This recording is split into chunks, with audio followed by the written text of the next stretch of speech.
இன்றைய பதிவில் பொட்டு என்ற வார்த்தை எப்படி பரிணமித்திருக்கிறது என்று பார்ப்போம். பொட்டு என்ற வார்த்தையை பிரித்தால் கூட்டல் இட்டு சமன் பொட்டு. போ என்பது பெண்ணை குறிக்கும். இட்டு என்பது வைத்துக் கொள்வதை குறிக்கும். பெண் இட்டு கொள்வது என்ற வார்த்தை மருவி பொட்ட புள்ள இடுவது என்றாகி பொட்டு ஆனது. விபூதியை பொட்டு என்று சொல்வதில்லை. சந்தனத்தை பொட்டு என்று சொல்வதில்லை. பொட்டு என்பது செந்தூரம் மற்றும் குங்குமத்தை மட்டும் குறிக்கும் சொல்தான் பொட்டு.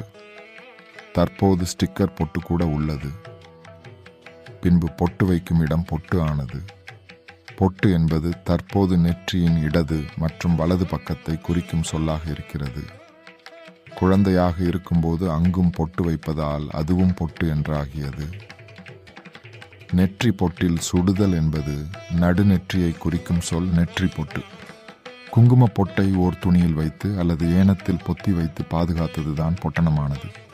பொத்தி வைத்தது பொதிந்து வைத்ததாக மாறி பின்பு போதியானது.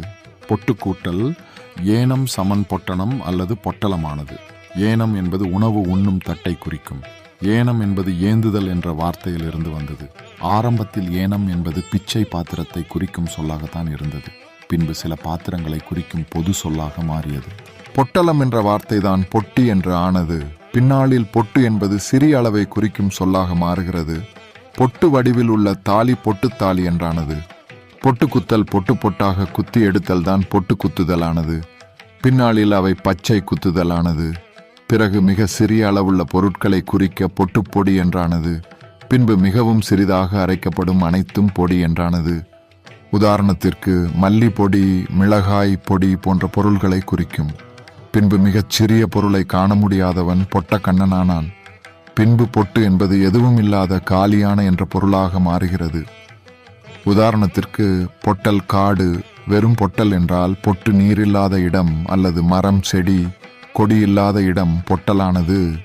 ஒரு பொட்டு மிச்சம் வைக்காமல் உண்ண வேண்டும், அதாவது உணவு தட்டில் எதுவும் இல்லாமல் உண்ண வேண்டும் என்றானது. பின்பு பொட்டுன்னு போயிட்டான் என்று விரைவை குறிக்கும் சொல்லாக மாறுகிறது. பொட்டுனு வாடா என்னும் வார்த்தை பொக்குனு வாடா என்று மருவி பட்டுனு வாடா என்று ஆனது.